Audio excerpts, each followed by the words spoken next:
So I call this karmic capitalism. What goes around comes around. And so it's been sort of a big part of my way of doing business for a long time. And the story I'll tell here is there's a hotel in San Francisco called the Hotel Vitale.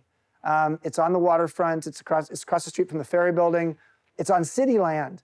And back about 20 years ago, we were competing with 4 other developers to build a new hotel on city land. And we were competing, the big gorilla in this match was Kimpton. Bill Kimpton and his company, Kimpton Hotels, which ultimately became the largest boutique hotel company in the US, and we became the second largest, and we were both in San Francisco. But 20 years ago, we were still a relatively small company. So we were competing with Kimpton. And I'll never forget when we were doing our presentations. We did our presentation, there were 4 of us. You know, it was a 3-hour presentation. We were like psyched, oh, I think they really liked us. And we came down the elevator, and when we got to the ground floor, the person who was right in front of us as the door opened was Bill Kimpton and 16 people on his staff who were there to actually do the presentation. And we'd been so excited, it was like, oh shit, they're gonna win. They're the big guys. He's got a lot of money. We don't have a ton of money.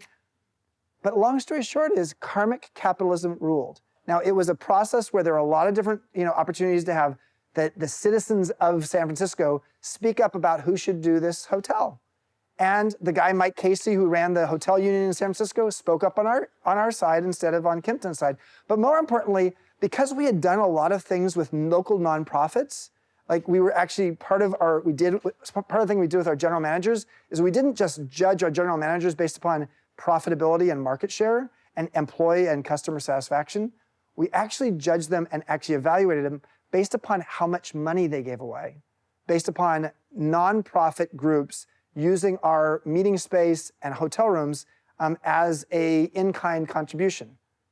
So what happened without us even knowing is, and we did something called the Celebrity Pool Toss, which is a fundraiser for kids in the Tenderloin, and something called the Hotel Heroes Award, which was like the Oscars for line-level employees at hotels.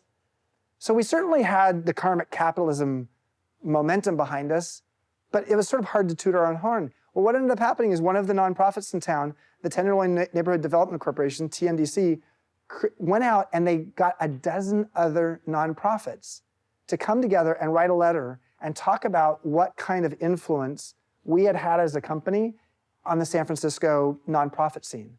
And at the end of the day, what we were told is even though we offered less money than Kimpton did for this 55 or 65-year lease, long land lease, they gave the contract to us for the long land lease because of that reputation.